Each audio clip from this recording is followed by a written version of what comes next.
మరొకసారి మీ అందరికీ వందనాలు. దేవుని వాక్యంలో నుండి రాజుల 2వ గ్రంథం 4వ అధ్యాయాన్ని చూద్దాం. 2 Kings 4th chapter. Varshith Bible లేదు నీకు? రాజుల 2వ గ్రంథం 4వ అధ్యాయం మొదటి నుండి.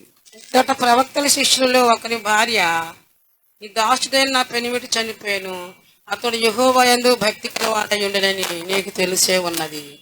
ఇప్పుడు అప్పులు వాడిన 2 కుమారులు తమకు దాసులుగా ఉండుటకే వారిని పట్టుకుని పోవుటకు వచ్చి ఉన్నాడని ఎలీషాకు మొర్రపెట్టగా, ఎలీషా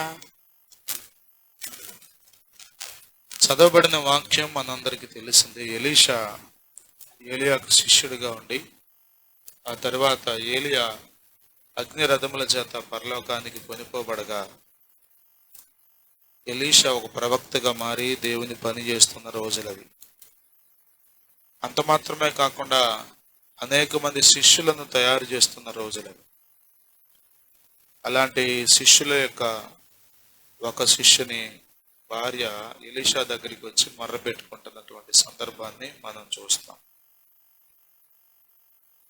అంటుంది, నీ దాసుడైన నా పెనిమిటి డెత్, మరణం.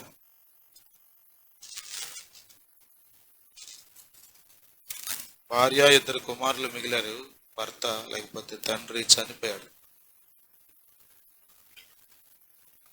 కుటుంబం అంతటిని పోషించే వ్యక్తి, బాధ్యత కలిగిన వ్యక్తి, అప్పటి వరకు ఏది కావాలో, ఏది ఉందో, ఏది లేదో తెలియకుండా బ్రతికినటువంటి ఈ భార్య బిడ్డలు సడన్ గా ఇబ్బందులకు వచ్చేసారు. మానవ జీవితం మనం ఎంత జాగ్రత్త పడినప్పటికీ సమస్యలు, శ్రమలు వస్తూనే ఉంటాయి. దేవుని వాక్యం మనకు బోధించే సత్యం ఏంటంటే, లోకంలో తప్పనిసరిగా శ్రమలు వస్తాయి.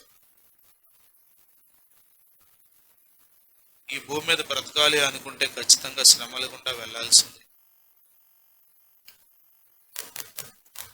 శ్రమలు లేని జీవితాన్ని కోరుకోకూడదు. కొద్దిమంది అట్లా కోరుకుంటారు, శ్రమలేం వద్దుంటారు. కానీ శ్రమలు లేకుండా ఎలా? మీరు జీవితంలో అనుభవించేవన్నీ, ఇప్పటి వరకు అనుభవించినవన్నీ ఆలోచించి చూడండి. ఏదో ఒక శ్రమ ద్వారానే. పెళ్ళంటే ఒక పెద్ద పోరాటం కదా, ఊరికి అయిపోతుందా? ఎన్నో ప్రయత్నాలు, ఎన్నో టెన్షన్స్, ఎన్నో ఒత్తిళ్ళు, నిద్రలేని రాత్రులు. అమ్మయ్యా, దేవుని మహాకృపలో అంతా సవ్యంగా జరిగింది అనుకుంటాం సాయంత్రం పెళ్ళైన తర్వాత. కానీ దాని ముందు ఎంత వేదన, ఎంత ప్రసవ వేదన ఉంటుందో ఆర్గనైజ్ చేసే వాళ్ళకి, లేకపోతే బాధ్యత కలిగిన తండ్రి స్థానంలో ఉన్న వాళ్ళకి తెలుస్తుంది. కొద్దిమంది అవగాహన లేని స్త్రీలు ఊరకే ఖర్చు పెట్టేస్తారు. సంపాదించడం తేలిక, ఖర్చు పెట్టడం తేలిక అంటే మీకు తెలుసుగా. చాలా తేలిగ్గా ఖర్చు పెట్టచ్చు, ఊరకే ఖర్చు పెట్టచ్చు లక్షల రూపాయల డబ్బు ఊరకే. అదే సంపాదించడం అంటే చాలా ప్రయాసపడితే కానీ ఎన్నో నెలలు కదా. ఉదాహరణకి జీతకాలని తీసుకోండి, ఉద్యోగస్తులు ఒక నెల కష్టపడితే ఒక 60,000 వస్తాయి. 60,000 ఎన్ని రోజుల్లో అయిపోతాయి? ఒక 70,000, 80,000, 20,000, రకరకాల ఉద్యోగాలు ఉన్నాయిగా. ఎన్ని రోజుల్లో అయిపోతాయి అంటే చాలా సింపుల్. జాగ్రత్త లేకపోతే మొదటి వారంలో అయిపోతాయి. తర్వాత నుంచి ఎవడెత్తాడో డబ్బులని అప్పు కోసం ఎదురు చూడటమే. ఒక అవగాహన కలిగి ఖర్చు పెట్టడం నేర్చుకోవాలి. చాలా అవగాహన ఉండాలి. అర్థమవుతుంది మీకు? నేను జూలై నెల, ఆగస్టు నెల 2 నెలల్లో పూర్తిగా రాశాను. నేను ఎంత సంపాదిస్తున్నాను, నా చేతికి ఎంత డబ్బులు ఇస్తున్నాడు దేవుడు, నేను ఎంత ఖర్చు పెడుతున్నాను. ఒక ఐడియా నాకు వచ్చింది. రాయట్లే, ఈ సెప్టెంబర్ నెలలో రాయలేదు కానీ నాకు ఒక ఐడియా వచ్చింది, అసలు దేనికి ఎంత ఖర్చు అవుతుంది, ఏం జరుగుతుంది. ఇప్పుడు భరించే భర్త ఉన్నాడు, ఇప్పుడు దాకా అప్పో సప్పో చేసి కుటుంబాన్ని పోషించాడు, కానీ ఇప్పుడు ఆయనే పోయాడు. ఆ సిచ్యువేషన్ మీరు ఒకసారి ఆలోచన చేయండి. ఆ పరిస్థితి ఎంత ఎంత దయనీయమైన పరిస్థితితో.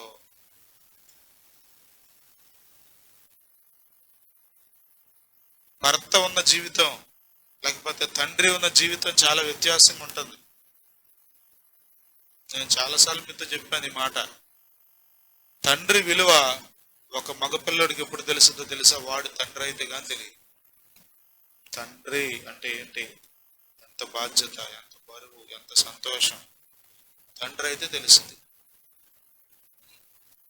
ఆ మట్టుకు నేను తెలుసుకున్నా.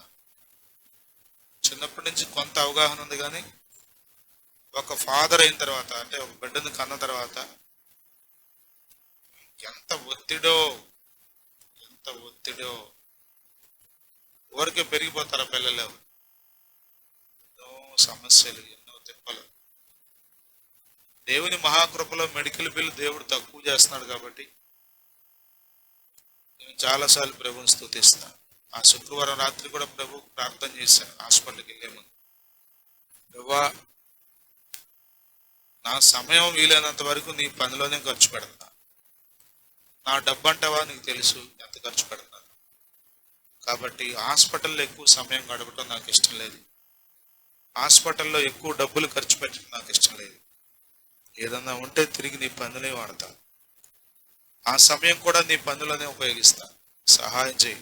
రేపు సెకండ్ సాటర్డే హాస్పిటల్లో ఉండకుండా కూర్చో అని ప్రార్థన చేసుకుని వెళ్ళాం. చిన్న ట్రీట్మెంటే. మీరు నమ్మండి, మెడికల్ షాప్ ఆయన అంటున్నాడు నాతో, మరి నాకు తెలిసి డాక్టర్ గారు ఎట్లా రాసాం మెడిసిన్ నేను చూడలేదు, చాలా తక్కువ మందులు రాస్తాను మీకు. నేను మనసులో ప్రభువుని స్తుతించాను. ఏం చేశారు మీరు డాక్టర్ గారు? నేనేం చేస్తాను, మనం చెప్తే రాస్తారా? చాలా తక్కువ మంది, 70 రూపాయలు 60 రూపాయలే మందులు. నిశ్చయకి జ్వరం వచ్చినప్పుడు 2-3 ఇంజక్షన్లు రాశాడు, అవి కూడా 100 రూపాయలే. మొత్తం బిల్లు కడితే 100 రూపాయలు. I praise God for that. నేనేం చెప్తానంటే, అవగాహన. కొద్దిమంది దేవునికి ఖర్చు పెడితే అప్పులైపోతారు అనుకున్నాను.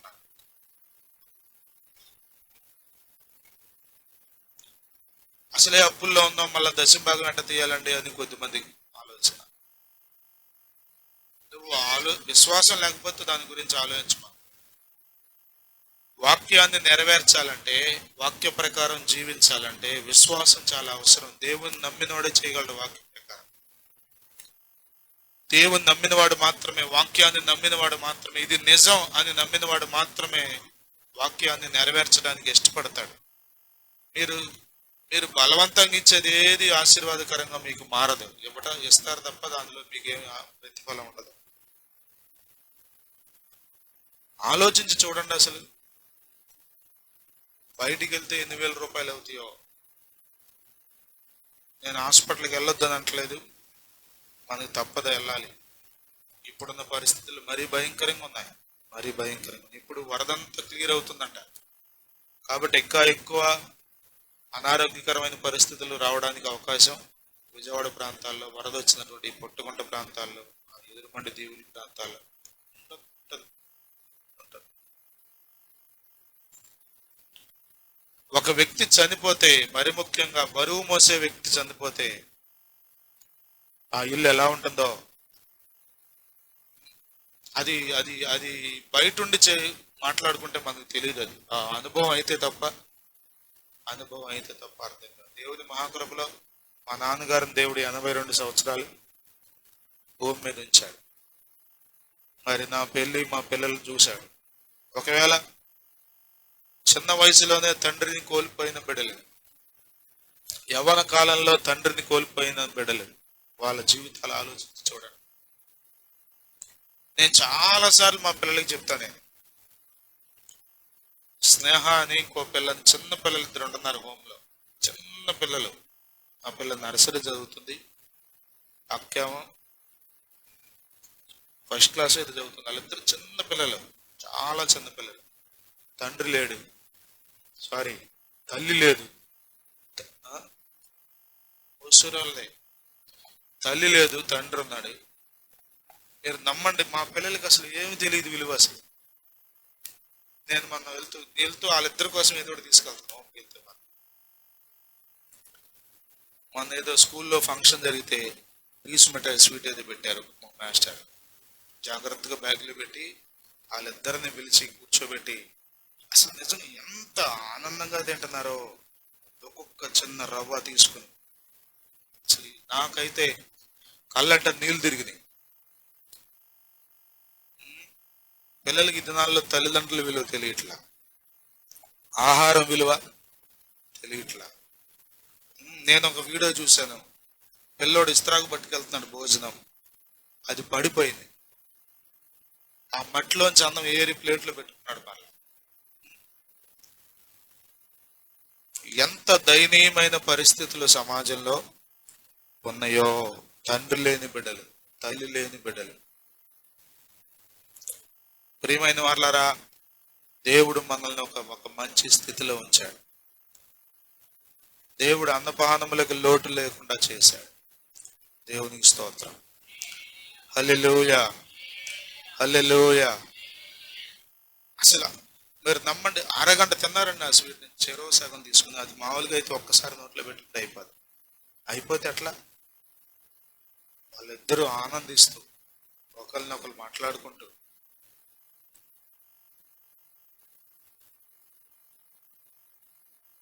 పెనిమిటి చనిపోయాను, అన్ని అవసరతలు తీర్చేటువంటి తండ్రి, ఏముందో ఏమి లేదో ఏం కావాలో అన్ని సమకూర్చేటువంటి తండ్రి చనిపోయాడు. ఎంత దుఃఖం అండి, ఎంత దుఃఖం. ప్రియమైన వాళ్ళారా, మరణం చాలా భయంకరంగా ఉంటుంది. మరణం చాలా భయంకరంగా ఉంటుంది. మీరు ప్రార్థన చేసుకోవాలి, ప్రభువా నా బిడ్డలకు నేను తండ్రిగా ఉండాలి, అకాల మరణం లేకుండా నాకు సహాయం చేయి. అది వ్యాధే కావచ్చు, అది ప్రమాదమే కావచ్చు, ఇంకొకటో కావచ్చు, ఏదో ఒక రీతిలో రావచ్చు. కానీ నీవు ప్రార్థన చేసుకోవాలి. నీ దినముల ముందు నీవు కొనిపోబడ్డానికి వీలు లేదు.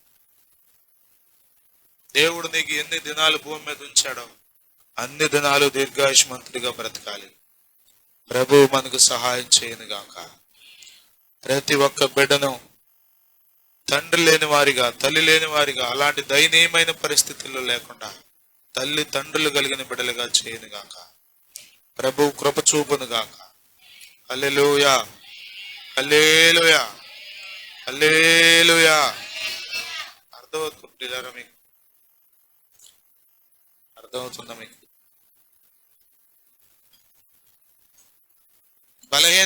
బలహీనమైన వ్యక్తే కావచ్చు, కానీ తండ్రి ఉన్న దారి వేరు కదా, తల్లి ఉన్న దారి వేరు కదా. నేను అనేక మార్లు మా పెద్దక్క విషయంలో ప్రభువుని స్తుతిస్తాను.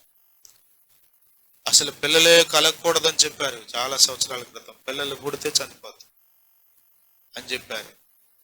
అనేక మార్లు ఆమెతో చెప్తాను నేను, అక్క నీవు ఈ రోజు వరకు మనవరాళ్ళను నలుగురిని ఎత్తుకుని తిరుగుతున్నావంటే కేవలం తల్లి లేని ఆడపిల్లలు ఎలా ఉండేవాళ్ళు వాళ్ళు. డాక్టర్లు ఒకవేళ చెప్పొచ్చు అయిపోతామని, కానీ అయిపోకుండా ప్రభు చేస్తాడు. హల్లెలూయా, హల్లెలూయా. దీర్ఘాయుష్యం చేతిలో ఉంది ప్రియులారా. ప్రభు నమ్మదగిన వాడు. మనం ఎప్పుడు ప్రార్థన చేసుకోవాలి, ప్రభు నా పిల్లలకు నేను తల్లిగా ఉండాలి, నాకు సహాయం చేయి. నా బిడ్డలకు నేను తండ్రిగా ఉండాలి, నాకు సహాయం చేయి. మధ్యలో కొనిపోబడ్డానికి వీల్లేదు ప్రభువా. మరి ఒక శిష్యుడితడు, ప్రభువుని వెంబడించిన బిడ్డ, ప్రవక్తను వెంబడించిన వ్యక్తి మరి చనిపోవాల్సి వచ్చింది. మరణం వస్తుంది, రాకుండా ఏముండదు. కానీ కృప ఏంటో తెలుసా? మరణం వచ్చినా నిన్ను నీ బిడ్డలను ఆయన విడిచిపెట్టడు. హల్లెలూయా, హల్లెలూయా, హల్లెలూయా, హల్లెలూయా. నా తల్లియు నా తండ్రియు ఒకవేళ మరచినను నా తల్లియు నా తండ్రియు ఒకవేళ మరచినను ఆపత్కాలమున చెయ్యి విడువకను యెహోవా నన్ను చెరదీయును ఆపత్కాలమున చెయ్యి విడువకను యెహోవా నన్ను చెరదీయును యెహోవా నాకు వెలుగాయే యెహోవా నాకు రక్షణయే యెహోవా దుర్గమయే నేను ఎవరికి ఎన్నడు భయపడను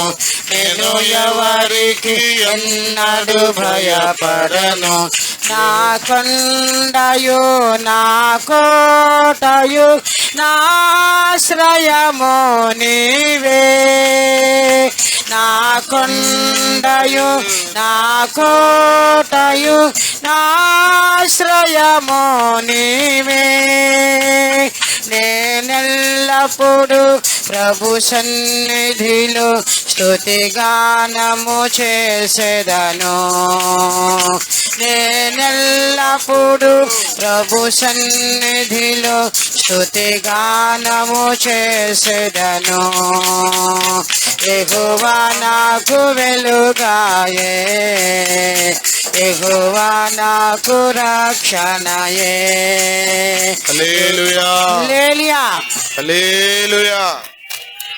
ఎంత టఫ్ సిచ్యువేషన్ అంటే అది. వాక్యాన్ని ఊరికే సెంటెన్స్లుగా చదువుకుంటూ వెళ్ళిపోకండి. ఒక్క నిమిషం ఆగి ఆ పరిస్థితి ఏంటో ఆలోచించి చూడండి. అనేక మార్లు రాణిమ్మ గారు సాక్ష్యం చెప్తారుగా, నేను 2006వ సంవత్సరంలో చనిపోయేదాన్ని. 18 ఏళ్ళు దేవుడు నన్ను ఒక తల్లిగా ఆమెను తన బిడ్డలిద్దరికి ఉంచాడు. ప్రియమైన వాళ్ళారా, మరణం ఎలా వస్తుంది అంటే కొన్నిసార్లు ఎక్కువ సార్లు దేవుని చిత్తంలోనే ఉంటుంది. కొన్నిసార్లు మానవ తప్పిదాల వలన అపవిత్రంగా జీవించి అక్రమంగా బ్రతికి మన మరణాన్ని మనమే కొని తెచ్చుకుంటాం. బైబిల్లో రాయబడింది, చదవండి ప్రసంగి గ్రంథం 7వ అధ్యాయం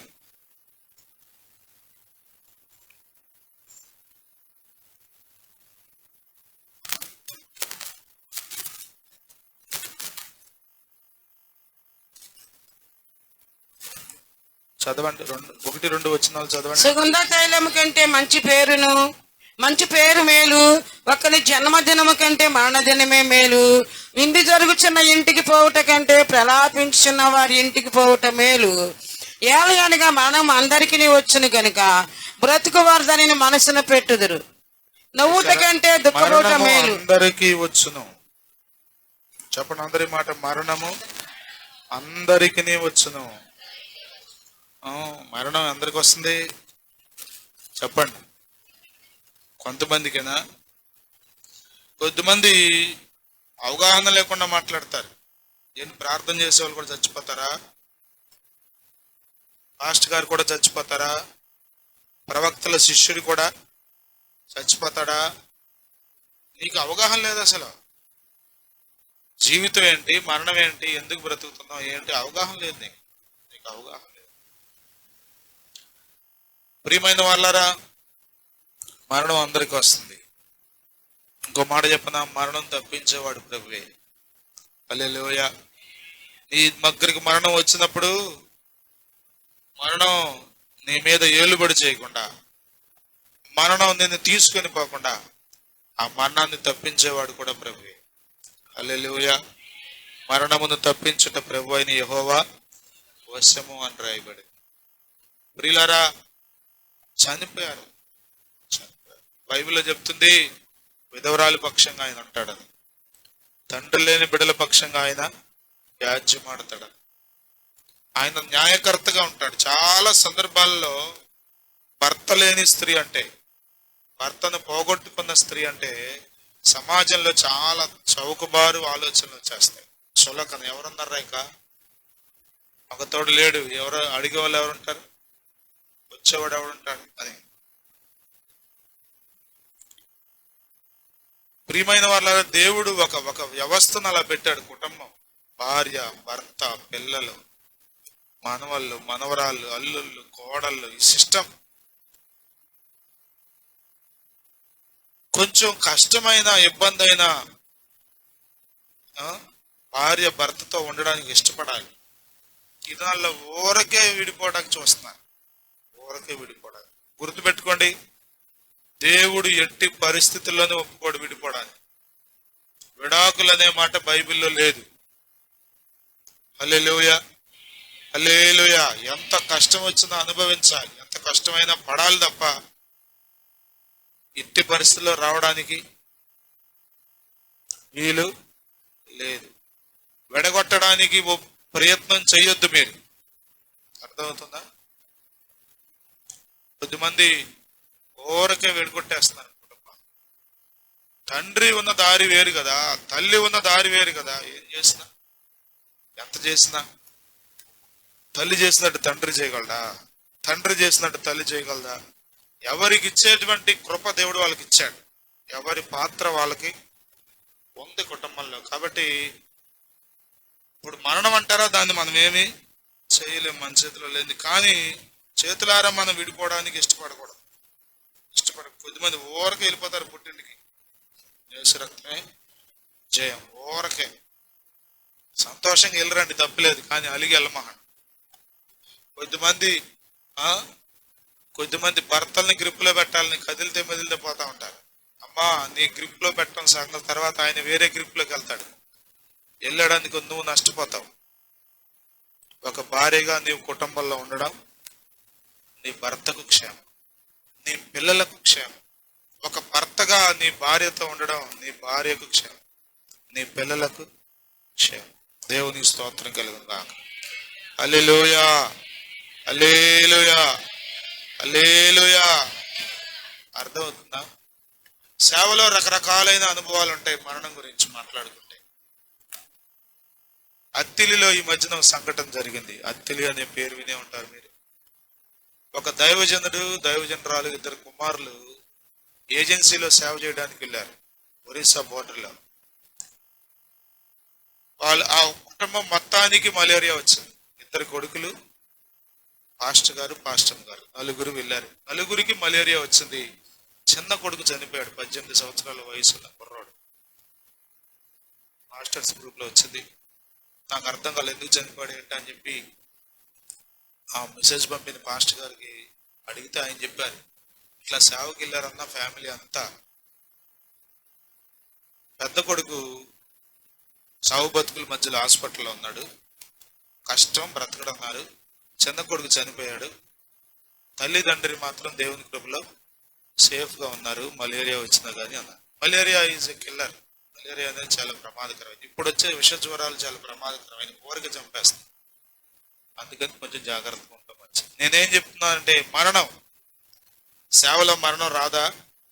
అసలు ఇంకో మాట చెప్పాలంటే, మరణానికి ఎదురెళ్ళడే వాడే సేవ చేయగలడు.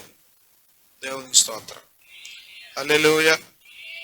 మరణం అంటే భయపడేవాడు సేవ ఎట్లా చేయగలడు? అసలు సమాధి పెట్టంటే భయపడేవాడు చెప్పండి, సమాధి కార్యక్రమానికి ఏం చేయగలడు చెప్పండి? ప్రభునందు ప్రియులారా, ఇప్పుడు మనం చనిపోయిన ఈ వ్యక్తిని తీసుకెళ్దామంటే ముందు ఈడికే గుండె ఆగిపోయింది అనుకోండి. ఇంకేం సమాధి కార్యక్రమం? యేసు రక్తమే. దేవుని మహాకృపలో నా బాల్యం నుండి దేవుడు మరణం అంటే భయపడకుండా ఎలాంటి పరిస్థితి అయినా సరే సమాధి చేయడానికి, మరి కాజిరెడ్డి పాస్టర్ ఉన్నప్పటి నుండి ప్రతి అప్పుడు పురుషులు చాలా తక్కువ ఉండేవాళ్ళు. మీకు చాలాసార్లు చెప్పాను నేను ఈ మాట. దేవుని మహాకృపలో ఇప్పుడు మనకు దేవుడు మంచి యవనస్తుల్ని ఇచ్చాడు. వీళ్ళు చాలా ఇంకా కావాలి. దేవుని స్తోత్రం. కాడి మోసే వాళ్ళు ఉండడం, చాలా బరువు పంచుకునే వాళ్ళు ఉండడం. ఇప్పుడు సమాధి పెట్టమేయాలంటే కనీసం 4 ఉండాలిగా.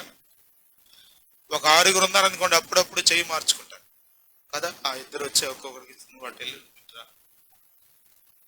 శరీరాన్ని మోయడం, మరి ముఖ్యంగా శవాన్ని మోయడం చెప్పరండి, అంత తేలికైన విషయం ఏమీ కాదు. ఎప్పుడన్నా మోసుంటే మీకు తెలుస్తుంది. ప్రసాద్ అంకుల్ వల్ల అమ్మగారు మంచి వర్షాకాలం చనిపోయారు. పొలాల్లో తీసుకెళ్లాల్సి వచ్చింది. మీరు నమ్మండి, ఎలిజబెత్ అక్క ఒక పక్కన, స్త్రీలు కూడా పట్టుకున్నారు. మోకాళ్ళ లోతు బురద, ప్యాంట్లు ఎంత మడిసినా బురద వచ్చేస్తుంది పై. నిజంగా నాకు తెలిసి కిలోమీటర్ పైన ఉంటుందేమో, ఇంకా ఎక్కువ ఉంటుంది. అంత దూరం భయంకరమైన బురదలో మోసారు. అది కాలువ గట్టు అనుకుంటా, అక్కడ అక్కడ చేయాల్సి వచ్చింది సమాధి గారికి. ఒక చనిపోయిన శరీరాన్ని మోయడమే అంత కష్టమైతే మరి కుటుంబ బరువు బాధ్యతలు మోయడం, అది ఒక రోజుది అయిపోయేది కాదు కదా, ఒక గంటతో అయిపోయేది కాదు కదా. శవం అంటే ఒక గంటలో గబగబా తీసుకెళ్ళిపోయి, ఇప్పుడు మనకి ఆల్టర్నేషన్స్ వచ్చేసినాయి. ఇప్పుడు కావాలంటే అప్పుడు వ్యాన్లు, రిక్షాలు కదా, తేలిగ్గా చేసుకెళ్ళిపోతాం. దేశ రక్తమే జయం.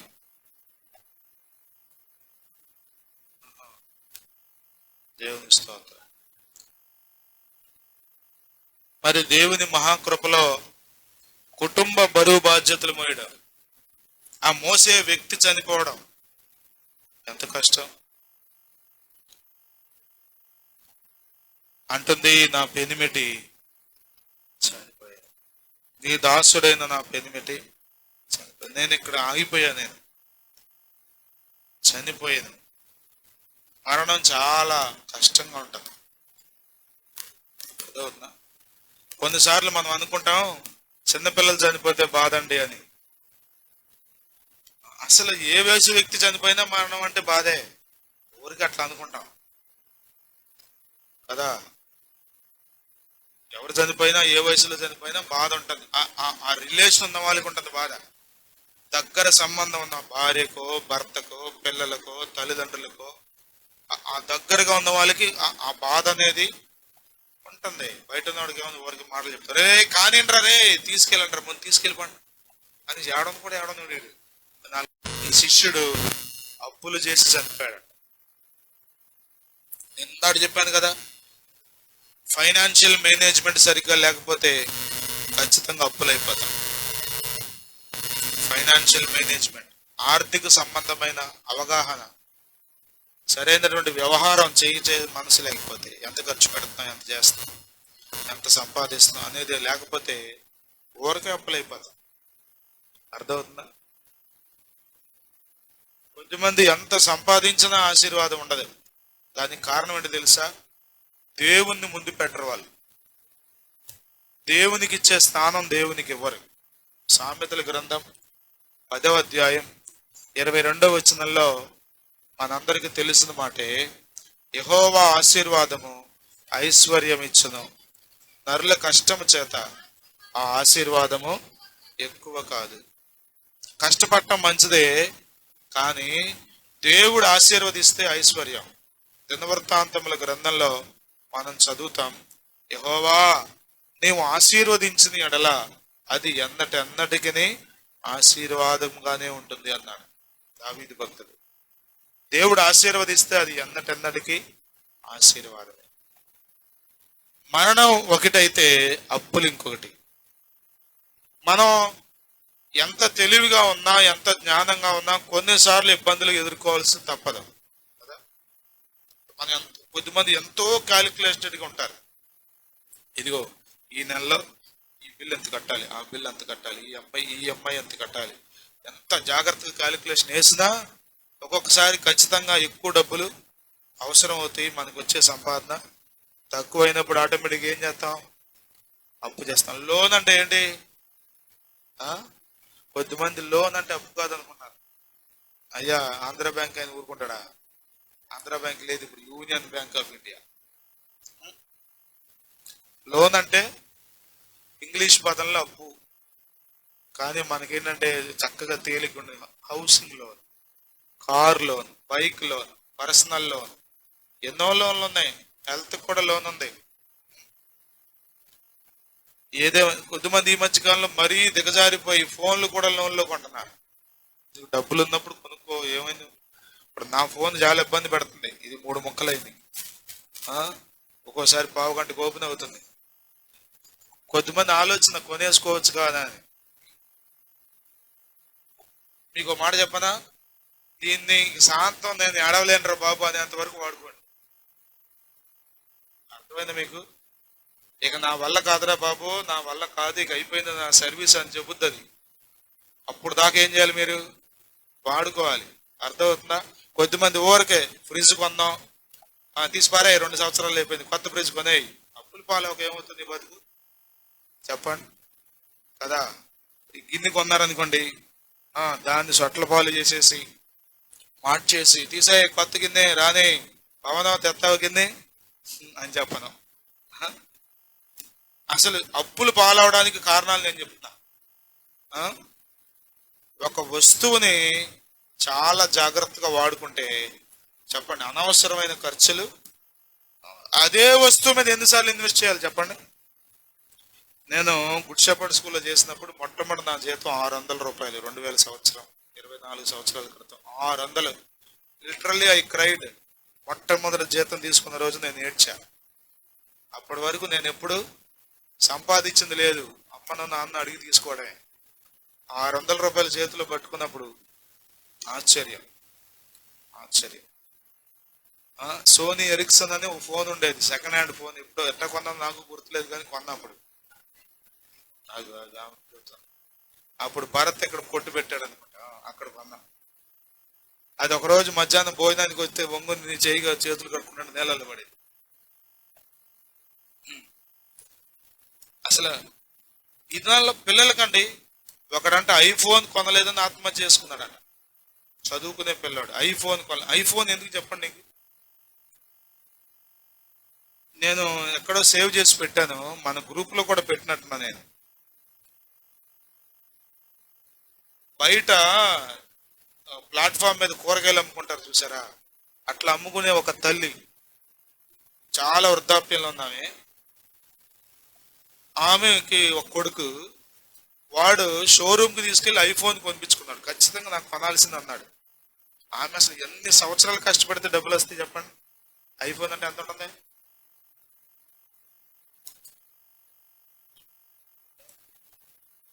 80,000, 80,000, 1,00,000 పైన ఉంటుందంట.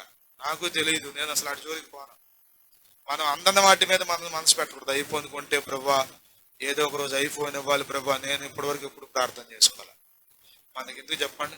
అసలు ఇదే మనకి ఎక్కువ. అర్థమవుతుందా? ఇది 4 ఏళ్ళు అయింది, ఇంకో 4 ఏళ్ళు పట్టాలని ప్రార్థన చేసుకోండి. దీంతో అర్థమవుతుందా? ఎట్లా కొట్ట మరి ఊరకే వదిలేసాం అనుకోండి 25,000. కొద్దిమంది ఊరకే ఖర్చు పెట్టేస్తున్నారు డబ్బులు. ఈ జూలై నెలలో, ఆగస్టు నెలలో నేను లెక్కలేసని చెప్పాను కదా, ఇంకెక్కువ అవగాహన అయింది నాకు. ఇట్లా ఉందా పరిస్థితి, అర్థమవుతుందా? నా మట్టుకు నాకు తెలుసు, నా కొరకు నేను ₹1 కూడా వేస్ట్గా వాడను. ₹1 కూడా బయట కొనుక్కొని తినడానికి నేను ఇష్టపడను, వాడను. ఏదన్నా ఉంటే ఇంట్లో తింటమే సంతోషంగా, మన బిడ్డలు ఎప్పుడన్నా వచ్చే సంతోషంగా కలిసి వారితో కలిసి తింటమే తప్ప. కొద్దిమంది ఊరకే తిండి ఖర్చు పెట్టేస్తారు, భోజనానికి, సౌకర్యాలకి, లగ్జరీలకి.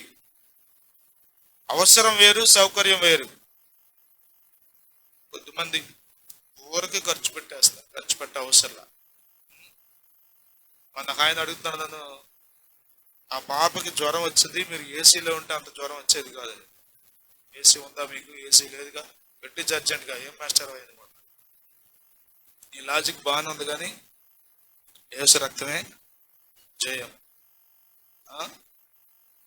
నేనేం చెప్తున్నానంటే, మనం అందన వాటి మీద ఆశ పెట్టుకుంటే అప్పులు పాలైపోతాం. అందన వాటిని ఆశ పెట్టుకోవడం ఇది చాలు. దేవుని స్తోత్రం, హల్లెలూయా. ప్రభువు నిన్ను ఎక్కడుంచాడు అక్కడ తృప్తిగా బ్రతుకు. దేవుని స్తోత్రం, హల్లెలూయా. పులిని చూచి నక్క వాతలు పెట్టుకుందని ఎవరెవరినో చూసి ఏదేదో చేసుకోవాలనుకోమాక. ఊరి గుడిసెలో ఉన్నావా, ప్రభువా నీకు స్తోత్రం అని చెప్పు. ప్రభు ఇచ్చే రోజున ఇస్తాడులే, దీవిస్తాడు. ఎందుకు కంగారు పడిపోతావు? దేవుడు నిన్ను ఎక్కడుంచాడు అక్కడ ఆనందంగా ఉండు. స్తోత్రం, హల్లెలూయా. అప్పుడప్పుడు నాకు కూడా ఆలోచన వస్తుంది, కానీ నేను మాత్రం ఎప్పుడు నా ఇల్లు విషయంలో కానీ, దేవుడు నాకు ఇచ్చిన వనరుల విషయంలో కానీ ఇప్పటి వరకు ఎప్పుడు సణుక్కోకుండా దేవుడు సహాయం చేశాడు. దేవుని స్తోత్రం, హల్లెలూయా. కొన్నిసార్లు కొంచెం కష్టంగా అనిపిస్తుంది, కొన్నిసార్లు ఇబ్బందిగా అనిపిస్తుంది. ఆ? ఒకప్పుడు మేము ఒక పోర్షన్లో ఉండి ఒక పోర్షన్ అద్దెకిచ్చేవాళ్ళం. ఇప్పుడు కష్టం అయిపోయింది. ఆ? మన ఇప్పుడు జర్నీ అంటుంది, మనం పడుకోవడానికి ఇల్లు చాలట్లా. మరి ఏంటి పరిస్థితి? మరి మానవ జ్ఞానంతో మనకే ఎంత ఆలోచన ఉంటే మన గురించి ఆలోచించే ప్రభువుకి తెలియదు అంటారా? మనకి ఎంత ఇల్లు కావాలో, ఎప్పుడు ఇవ్వాలో, ఎట్లా ఇవ్వాలో. ఆ? ఫిలిప్పీ పత్రిక 4వ అధ్యాయం 19వ వచనం చదవండి. కాగా దేవుడు తన ఐశ్వర్యము చొప్పున క్రీస్తు యేసునందు మహిమలో మీ ప్రతి అవసరమును తీర్చును. పక్కనతో చెప్పండి ఈ మాట. కాగా దేవుడు క్రీస్తు యేసునందు మహిమలో మీ ప్రతి అవసరమును తీర్చును. హల్లెలూయా. కొన్ని అవసరాలు కాదు, 1-2 అవసరాలు కాదు, మీ తల్లి తండ్రి తీర్చలేని అవసరాలు కూడా ప్రభు తీరుస్తాడు. ఆయన దగ్గర మహిమ ఉంది, ఆయన దగ్గర మహిమైశ్వర్యం ఉంది. కృపా మహదైశ్వర్యములో నుండి ప్రభు ప్రతి అవసరత తీరుస్తాడు. హల్లెలూయా, హల్లెలూయా, హల్లెలూయా, హల్లెలూయా. ప్రియమైన వాళ్ళారా, చాలా కఠినమైన పరిస్థితుల్లో ఈ స్త్రీ దైవజనుడి దగ్గరికి వచ్చింది. ఒక పక్కన భర్త చనిపోయాడు, రెండవ ప్రక్కన అప్పుల వాడు వచ్చేస్తున్నాడు, ఇంటికి వచ్చేస్తున్నాడు. తీసుకెళ్ళిపోతా, మీ అబ్బాయిలిద్దరిని కడతావా కట్టు. అప్పండి చాలా మజాగా ఉంటుంది చేసేటప్పుడు. తెలుసా మీకు? భలేగుంటుంది అప్పు చేసేటప్పుడు. తెలుసా మీకు? కట్టేటప్పుడు గురించి మాట్లాడట్లా నేను, చేసేటప్పుడు గురించి మాట్లాడుతున్నా. కట్టేటప్పుడు ఎట్లా ఉంటుందో తెలుసా? ఒత్తి లేనాడా, ఎందుకు చేసేవారు నువ్వు అప్పు అని నేను తిట్టుకునేటట్టున్నా. ఎన్నిసార్లు తిట్టుకుంటావో తెలియదు, ఎన్నిసార్లు అందుకుంటావో తెలియదు. నువ్వు అప్పు చేసినందుకు ఎన్నిసార్లు అందుకుంటావో తెలియదు. నిజమేందని చెప్పేది. ఆ రోజు కొంచెం ఓర్చుకుంటే, ఆ రోజు కొంచెం ఎట్టకొట్ట కష్టపడితే వడ్డీ అండి ఎంత అయిపోతుంది వడ్డీ అసలు? లేవీకాండం 25వ అధ్యాయం తీయండి. నేను ముగించేస్తున్నాను. లేవీకాండం 25వ అధ్యాయం తీసారా? 35, 36, 37, 38 వచనాలు చదవండి.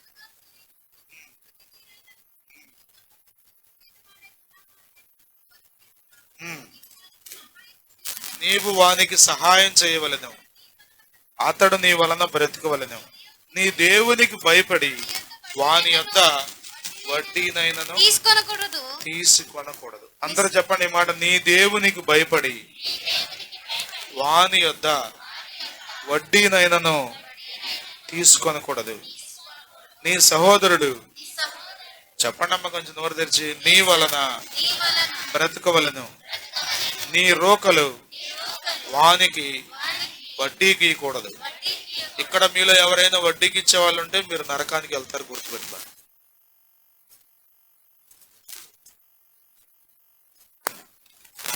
నవ్వుతున్నారేంటి? నరకానికి వెళ్తామంటే నవ్వులాటుకుందండి. నేను బాధతో చెప్తున్నా, జోక్గా చెప్పట్లా. చాలా సందర్భాల్లో అప్పు అంటే వడ్డీ అనుకున్నారు. 15వ కీర్తనలో మనం చదువుతాం కదా, ఏమని చదవండి. యెహోవా నీ గుడారములో అతిథిగా. 5వ వచనం చదువు. తన ద్రవ్యము వడ్డీకి ఇయ్యడు. చాలు నాన్న, తన ద్రవ్యము వడ్డీకి ఇయ్యడు. దేవుని సన్నిధిలో పరలోకంలో ఉండేవాడు తన ద్రవ్యము అంటే డబ్బులు వడ్డీకి ఇయ్యడు. 28వ అధ్యాయం ద్వితీయోపదేశ కాండంలో దేవుని ఆజ్ఞలన్నిటినీ శ్రద్ధగా విని లోబడేవాడు ఏ ఆశీర్వాదాలు పొందుతాడంటే, నీవు అప్పు చేస్తావు, అప్పు చేయవు గాని అప్పిస్తావు అన్నాడు. 8వ వచనమా? 8వ వచనం నాన్న, 12వ వచనం. ద్వితీయోపదేశ కాండం 28వ అధ్యాయం 12వ వచనం. యెహోవా నీ దేశము మీద వర్షము దాని కాలమందు కురిపించుటకును నీవు చేయ కార్యం అంతటిని ఆశీర్వదించుటకును ఆకాశమను తన మంచి ధన నిధిని తెరచును. నీవు అనేక జనములకు అప్పిచ్చదవు కానీ అప్పు. కొద్దిమంది అంటున్నారు ధర్మ వడ్డీకి ఇస్తానండి, నేను అంత ఇబ్బంది పెట్టను. ధర్మ వడ్డీ అని ఎక్కడ ఉందా బైబిల్లో? వడ్డీకి ఇవ్వద్దని చెప్తే మళ్ళీ ధర్మ వడ్డీ ఏంటి? ధర్మ వడ్డీ అంట 2 రూపాయలు. చాలా ఖచ్చితంగా బైబిల్ మనకి బోధించే సత్యం ఇది. డబ్బులు దగ్గర ఉన్నాయా? అవసరతలో ఉన్నారా? అతడు తిరిగి ఇవ్వగలడనే నమ్మకం మీకుంటే ఇవ్వండి. అర్థమవుతుందా? ఎట్లా ఇవ్వాలి? అప్పుగా. అప్పు అంటే చేయబోదులు. అర్థమవుతుందా? 50,000 పిల్లల్ని పెట్టి 1,00,000 రూపాయలు ఇవ్వకూడదా? అర్థమవుతుందా? కొద్దిమందికి పిల్లలు పెడితే ఇష్టం, డబ్బులు పిల్లల్ని పెడితే ఇష్టం. అది నీ మీద, నీ తరముల మీద, నీ తరతరాల పిల్లల మీద శాపంగా ఉంటది. వడ్డీ ఎట్లా కడతాడు చెప్పండి? అసలు వాడు అప్పు ఎందుకు చేశాడు? మాట్లాడట్ల మీరు. డబ్బులు లేక చేశాడు. తప్పనిసరి పరిస్థితి అయితే పిల్ల పెళ్లికనో ఇల్లు సగంలో ఆగిపోయిందనో చేశాడు. వింటున్నారా? వినండి. చేశాడు. ఇప్పుడు ఆ డబ్బులుంటే అసలు నీకు దగ్గరికి రాడు. ఆ డబ్బులే కనుకుంటే నీ దగ్గర అప్పే చేయడు. లేక చేశాడు. అంతేగా? ఎట్లా కట్టాలి? ఒక పక్క కుటుంబాన్ని పోషించుకోవాలి, అవసరతలన్నీ తీర్చబడాలి, జాగ్రత్తగా దాచి అప్పుడు కట్టాలి అప్పు. అంతేగా? ఖర్చు అయిపోవటం ఊరికి అయిపోతుంది కదా. అప్పే కట్టలేక ఇబ్బంది పడే వ్యక్తులు చాలా మంది ఉంటే చెప్పండి, వడ్డీ ఎట్లా కడతాడు? ఎప్పుడు కడతాడు? అంటే అతని రక్తం తాగుతున్నావు కదా నువ్వు. అతని రక్తం తాగుతున్నావు. నేను కొద్దిమంది తాకట్లు పెట్టి మరి వడ్డీలకు ఇస్తారు. సైకిల్ తాకట్టు పెట్టేవాడు ఒకడు, బైకులు తాకట్టు పెట్టేవాడు ఒకడు. తాకట్టు పెట్టిన బైకులు కొనేవాళ్ళు కొద్దిమంది. దేశ రక్తమే. పొరపాటున ఒకసారి ట్రై చేశాడు ఆంధ్ర కదా, చాలా సమస్య వచ్చి పడింది. ఆడెవడో సన్నాసి వచ్చి అమ్మేశాడు. తక్కువలో వచ్చేస్తుంది కదా కొనుక్కున్నాడు. అది పోలీస్ స్టేషన్ దాకా వెళ్ళింది. ఆడెవడో దొంగిలించి బైక్ని దొంగతనం, ఆడి పనే బైకులు దొంగతనం చేయటం అంట. ఎక్కడ దొరికితే అక్కడ బైకులు తాళం వేసుకున్నాడు కూడా, హ్యాండిల్ లాక్ వేసుకున్నాడు కూడా దొంగతనం చేసేసి ఇట్లా అమ్ముతా అంట. 10,000కి 5,000కి బైక్ వచ్చేస్తుందంటే మనకేమనిపిస్తుంది? యేసు రక్తమే చేయం, దేవుడు గొప్ప మేలు చేశాడు నాకు అనుకుంటాం మనం. మేలాది ఆడి ఎట్టా వచ్చిందో తెలియదుగా మనకి.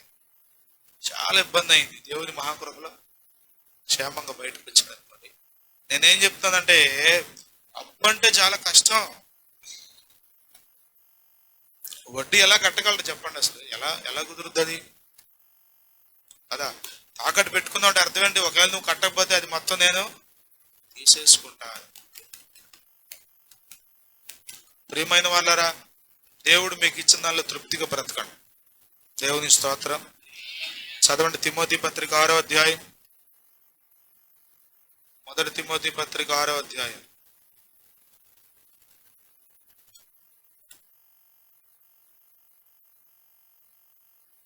తీసారా? బైబిల్ తీసారా? తీయండి, మూసేమాండి, జిప్పులేసేమాండి. అప్పుడే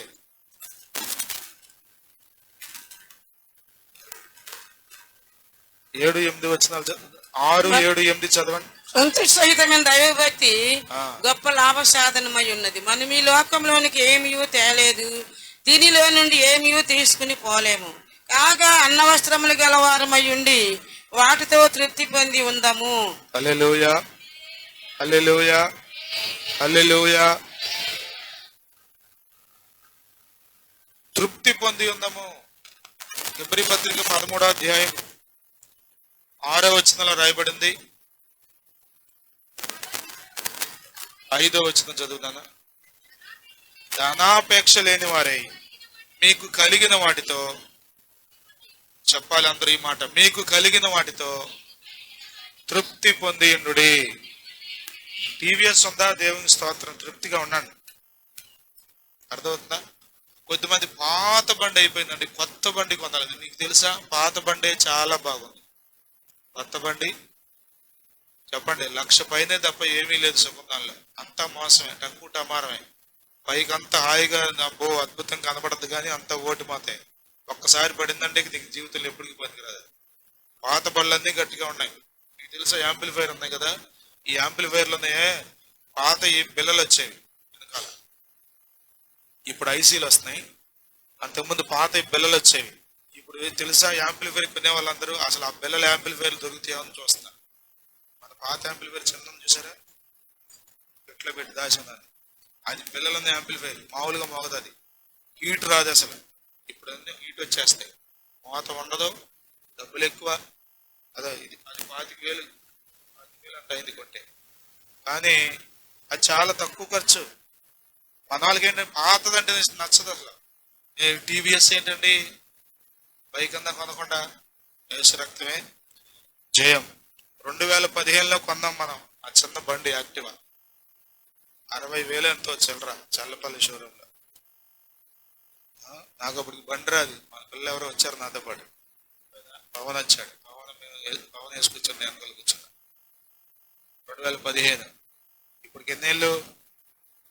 9 సంవత్సరాలు. కొద్దిమంది దాన్ని మార్చేయమని ఎట్ట పరిస్థితిలో నేనేమో అట్టగా లాగుతున్నా. ఏంటంటే మీరు పీనాశ వాళ్ళు అంటారా?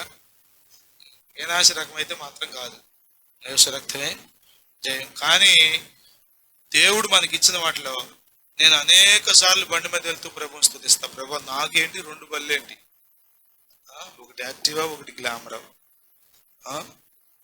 నాకేంటి 2 బళ్ళేంటి ప్రభు. ప్రియమైన వాళ్ళరా, అప్పులు ఎప్పుడవుతాయో తెలుసా? తృప్తి లేనప్పుడు అవుతాయి. తృప్తి లేనప్పుడు అవుతాయి. దేవుడు నీకు ఇచ్చిన దానిలో పెట్టు భోజనం. చెప్పండి, పెళ్లికి 25 వెరైటీలు పెట్టాలని ఏమన్నా ఎవడన్నా పెట్టాడు రూల్ ఏమన్నా? చెప్పండి. 30 వెరైటీలు పెట్టాలని ఎవరన్నా పెట్టారా? చెప్పండి. మన ఆయన అన్నాడు మాకు వచ్చి, ఇదిగో ఇంటి పిల్లలని పిలిచాం, 3,000 మందికి భోజనాలు, 26 వెరైటీలు అన్నాడు. సరే నేను వెళ్ళా.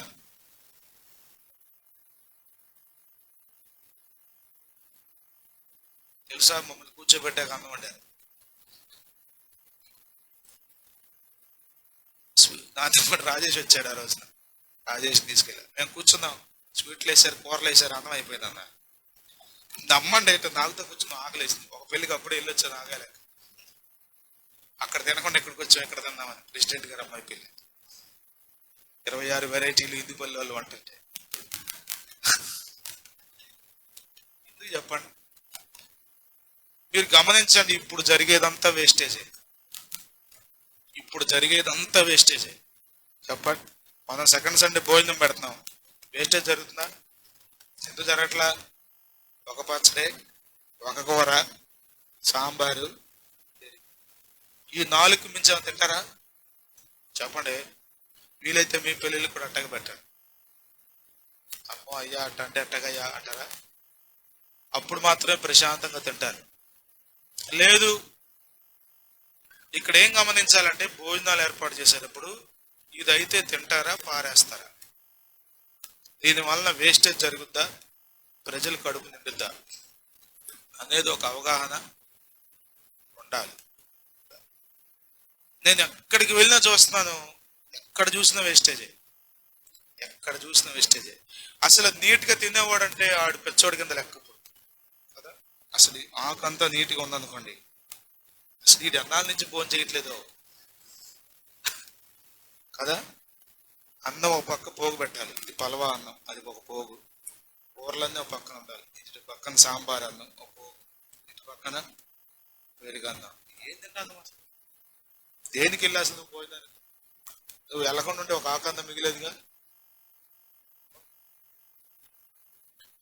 నేనేం చెప్తానంటే, చాలా సందర్భాల్లో మనం ఇతరులతో పోల్చుకుని ఇతరులాగా చేయాలని చెప్పండి. అంబానీ లాగా పెట్టగలవా నువ్వు? మన ఎన్నో 1,000 కోట్లు ఖర్చు పెట్టి పెట్టాడట, పెట్టగలవా మనం? మొన్న ఎక్కడ వీడియో పెట్టాడు మా ఫ్రెండ్, భార్యాభర్తలు ఇద్దరిని కూర్చోబెట్టి పెడుతున్నారు భోజనం, ఒక్కొక్క పళ్ళకి 2 భార్యాభర్తలు. గోదావరి జిల్లాలో అంట. ఎవరి భార్య ఎవరి భర్త ఎవరి దగ్గర వాళ్ళే కూర్చొని తింటాం, సిస్టమ్ పెట్టారట. 10 స్వీట్లు పెట్టాడు వాడు, అందరికి షుగర్లో. అందరూ వద్దన్నారు. ఇదిగో అయ్యా అని చెప్తాడు వాడు, క్యాటరింగ్ చేసేవాడు పెట్టేవాడు, ఇదిగో ఈ స్వీట్ అని చెప్తాడు. వద్దు వద్దు వద్దు వద్దు. ఏం చేసుకుంటారు అవన్నీ చెప్పండి? దేవుడు మీకు ఇచ్చిన దానిలో తృప్తిగా ఉన్నాడు. హల్లెలూయా, హల్లెలూయా. పేదరికంలో ఉన్నావా? తృప్తిగా ఉండు. ఒక పూటే భోజనం చేసే పరిస్థితి ఉందా? తృప్తిగా ఉండు. అప్పు చేసి తినాల్సిన అంత అవసరం ఏమీ లేదు. దేవుడు నీకు ఆరోగ్యం ఇస్తాడు, ఆయుష్ ఇస్తాడు, భాగ్యం సంపాదించుకోవడానికి సామర్థ్యం ఇస్తాడు. ఒకరోజు నీ పరిస్థితి మారుస్తాడు. దేవుని స్తోత్రం. హల్లెలూయా, హల్లెలూయా, హల్లెలూయా.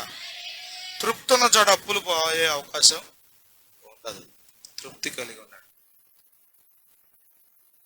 ఇక్కడ భర్త చనిపోయాడు. రెండవది చెప్పండి, అప్పులు వదిలేసే పరిస్థితి, అప్పుల్లో మునిగిపోయిన పరిస్థితి. ప్రియమైన దేవుని బిడ్డలారా, నీ పరిస్థితి ఎంత ఘోరమైందైనా కావచ్చు, కానీ ప్రభువు నిన్ను విడిచిపెట్టాడు. నీ భర్త నిన్ను విడిచిపెట్టేయచ్చు అప్పుల మధ్యలో, కానీ ప్రభువు నిన్ను విడిచిపెట్టాడు. ప్రభువు నిశ్చయంగా నిన్ను లేవనెత్తుతాడు. 7వ వచనంలో రాయబడింది, అప్పు తీర్చి కుటుంబం అంతా ప్రతిరోజు సమృద్ధిగా భోజనం చేస్తున్నారు. గట్టిగా చప్పట్లు కొడుతూ దేవుని స్తోత్రం చెల్లిత. హల్లెలూయా. అదంతా వివరించడానికి సమయం లేదు. ప్రభు కృప చూపితే రాత్రికి జయమాంటి వాళ్ళ ఇంట్లో ఇంకా కొంచెం మాట్లాడుకుందాం.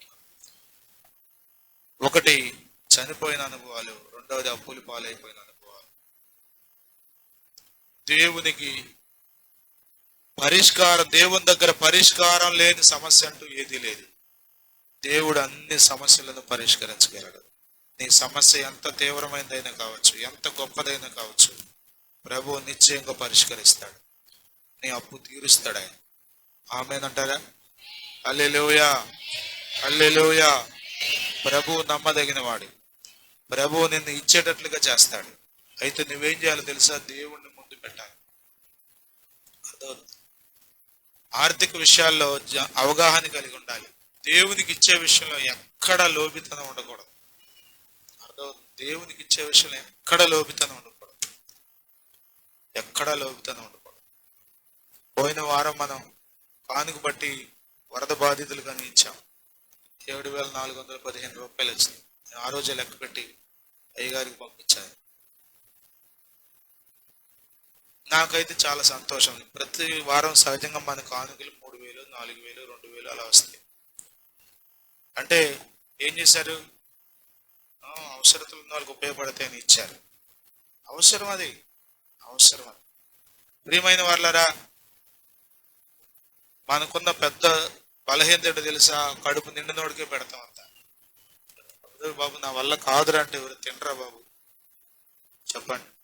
ప్రభు కృప చూపితే మనం కూడా, మన ఇక్కడ సహోదరులందరూ వాళ్ళ ఇల్లు తగలబడిపోయింది అని తెలిసింది. ప్రభు కృప చూపితే వాళ్ళకు కూడా ఏదో ఒక సహాయం చేయాలనుకుంటున్నాం. ఖచ్చితంగా చేద్దాం. ప్రభు సహాయం చేస్తాను. నేనేం జ్ఞాపకం చేస్తానంటే, మన జీవితాల్లో అప్పులు ఉన్నాయా? ఇంట్లో మరణం వచ్చిందా? ప్రభుని ఆశ్రయించు. ప్రభు దగ్గరికి రా. ప్రభు పాదాలు పట్టుకో. దేవుడు చెప్పింది చెప్పినట్లుగా చేయడానికి ఇష్టపడు, లోబడి. ఆ కుటుంబంలో దేవుడు అప్పు తీర్చాడు. ఆమేన్. నీ కుటుంబంలో కూడా దేవుడు అప్పు తీరుస్తాడు. నీ కుటుంబంలో కూడా కన్నీరు తీసేస్తాడు. చింత లేకుండా చేస్తాడు. హల్లెలూయా. ఆమె భయం ఏంటి? రేపు ఈ బిడ్డల్ని ఎట్లా పోషించాలి, అప్పులోడి దగ్గరికి వెళ్ళకుండా వీళ్ళని ఎట్లా ఆపాలి, ఎట్లా కాపాడాలి. చింతలన్నీ తీర్చే ప్రభు మనతో ఉన్నాడు. ఆ సమస్యలన్నింటినీ పరిష్కరించే ప్రభు ఉన్నాడు మనతో. నీ బిడ్డల భవిష్యత్తును ఎరిగిన ప్రభు నీతో ఉన్నాడు. హల్లెలూయా. అప్పులోడికి అప్పచెప్పడని బిడ్డల్ని, అనాథలుగా వదిలేడిని బిడ్డల్ని నిశ్చయంగా దేవుడు నీ బిడ్డల్ని పైకి లేవనెత్తుతాడు. మనం చూస్తుండగానే మన బిడ్డలు ఉన్నత శిఖరాల మీదకి ఎక్కుతారు. హల్లెలూయా, హల్లెలూయా. ప్రభు ఎంతైనా నమ్మదగిన వాడు. లేచి నిలబడదాం, ప్రార్థన చేసుకుందాం.